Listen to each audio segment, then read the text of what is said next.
श्याम बाबा का दिया जलाना नहीं छोड़ा। वो कहता, मेरे बाबा परीक्षा ले रहे हैं पर छोड़ेंगे नहीं। हालत इतनी बिगड़ गई कि एक दिन उसने सोचा, अब सब खत्म हो गया।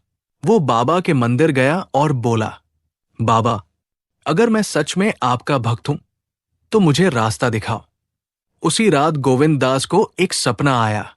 बाबा खाटू श्याम सफेद घोड़े पर बैठे आए और बोले, कल जब सूरज निकलेगा दरवाजा खोलना और किसी अनजान को मना मत करना। अगली सुबह दरवाजे पर एक साधु खड़ा था। उसने कहा, मुझे थोड़ा पानी मिलेगा?